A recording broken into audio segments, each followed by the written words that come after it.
Hello everyone, this is the Afro Avenger back with another episode of albums I listened to this week. Every day I try to listen to at least one new album, and I figure I'd show them off in a video to show you what I've been listening to recently. In this one, I've listened to a lot of noise rock, hence the title. So yeah, we're just going to get right into this. Alright, so the first album is called Record Collection. It's by Mark Ronson. This is the 2010 release by Mark Ronson. I thought it was a pretty solid record. Nothing super amazing though. It's typical Mark Ronson. What more can I say?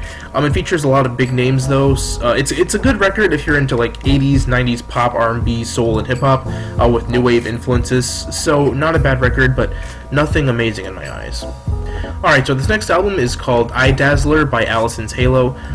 This was released in 1998, and I believe this was the only studio LP the band put out. This album is your typical mixture of dream pop and shoegazing with some various noise pop elements thrown in, and interestingly enough, some post-punk influences as well. Most dream pop records are kind of hazy, sleepy, and relaxing, but this one is actually quite heavy. A lot of people seem to equate shoegazing to dream pop, but dream pop is more electronic influenced, I guess, while shoegazing is more noise pop and post-punk. So yeah, this record is actually quite heavy very often. Very nice record with some amazing indie music on it. Alright, so this next album is the 3 EPs by the Beta Band. I actually heard the first track of this album after watching the movie High Fidelity. I heard the repeating refrain at the end of the song, and I just had to check it out. This entire album is a combination of the band's first 3 EPs released between the years of 1997 and 1998. The compilation itself was released here in the US in 1999, but those 3 EPs are Champion versions, the Patty Patty Sound, and Los Amigos del Beta Bandidos. The entire compilation could be classified under folktronica, but each EP contains its own unique style of music. The first being more indie rock, the second much more experimental, and the third having more psychedelic folk influences. It's a really lengthy album, mainly due to the second EP being 40 minutes long despite being an EP, but it's definitely worth the listen. Really great indie music on this compilation of EPs, and I totally recommend. Next up is Anti by Rihanna. This was Rihanna's most recent release, and I actually just reviewed this album. If you've seen it, then you already know that I liked it a lot, but if you didn't see it, I'll elaborate a little bit. This was a major step away from Rihanna's usual formula, as this album is very dark, atmospheric, and very minimalistic in style. It can be compared to the likes of Kanye West's 808s and Heartbreak album in terms of sound. It's like a mixture of electro R&B, soul, hip-hop, trap, and pop, and I really did like this record. Good to see more mainstream artists experimenting more. Now, I try my best not to swear on these videos, so I'm not going to say the full title of this album, but this is Songs About Effing by Big Black. You can of course see the title on the album shown in the corner here. But this is a 1987 release by the band Big Black.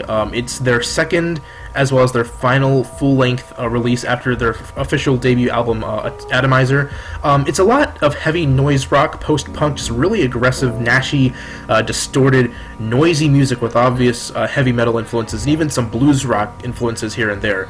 Not a bad record, really good if you want some heavier noise rock music. This next album is Psychic, Powerless, Another Man's Sack by Butthole Surfers. Again, more noise rock with punk influences. This was the Butthole Surfers' first full-length LP released in 1984. Extremely lo-fi in terms of sound quality. I think this was actually recorded in a tool shed or something, but it's very groovy despite the quality. I mean, I love lo-fi music, so I did enjoy this record. It's also highly experimental, as most noise rock is, but this one more so than Big Black's album, so to say. Some of it is definitely weird and trippy at points, but overall, this was a pretty nice record. The next album is McCartney II by Paul McCartney, sort of a self-titled album. Now, this album was somewhat of a departure from the stuff Paul had been doing beforehand. It's his second solo LP put out almost a decade after his first on the account of him forming the band Wings. So this was like 1980. Unlike his first LP, which is highly lo-fi, minimalistic, and rock-oriented, this album is way more electronic rock-oriented. Paul plays around with drum machines, synthesizers, and experiments way more. It's a really cool album, and the music is absolutely better than his first solo LP. It's a great blend of electronic rock, as I said, new wave, pop, and experimental rock. Next is Thank You by Meghan Trainor. This is Meghan Trainor's second album, and it was released this year, 2016. Lately, she's been bringing in a huge buzz with her music, and this album admittedly had some pretty nice music. I've never been a fan of her lyrical content, as a lot of it is very contradictory, making the album as a whole feel like a big jumbled mess. Regardless, I would be lying if I said I didn't enjoy some of the music on here. Next album is It's Smoke Time by The Smoke. This 1967 release is the sole release of the band, The Smoke. I've been listening to noise rock like all week, as you can tell, and I wanted to go back to something a bit more familiar. This is a psychedelic rock record with some garage rock and the classic beat style of music influences. This was the typical style during 1967. I can hear some obvious Beach Boys and even Beatles influences throughout this record. Definitely trippy every now and then, but I don't know if I'd go as far as to call it like freak beat. It's pretty tame for psychedelia, but a nice record nonetheless. Next up is Killing Is My Business and Business Is Good by Megadeth. A few weeks ago I checked out Megadeth's latest record, Dystopia. I figured I would go back to the very beginning of their discography, and so here we have their very first album released in 1985. Of course, Megadeth is one of the quintessential thrash metal bands along with Metallica, Slayer, and Anthrax. Gotta say, this was a nice record, really fast-paced, aggressive, just blindingly fast, and I enjoyed it a whole lot. Upbeat and pure thrash goodness from beginning to end. And the final album I listened to this week is Iron Maiden's self-titled LP, another heavy metal band, although not thrash.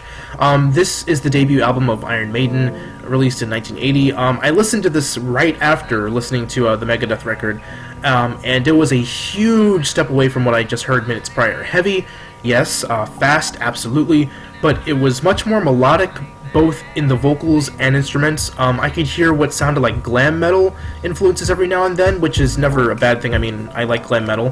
But anyways, yeah, this record was really nice too, totally worth the listen.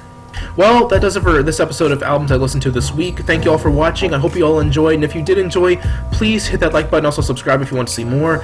And if there is a record that you want me to maybe listen to throughout the week, just leave a comment down below, or check out my Facebook or my Twitter. The links are in the description. But anyways, I'll see you all in the next video. Thank you all again for watching, and so long.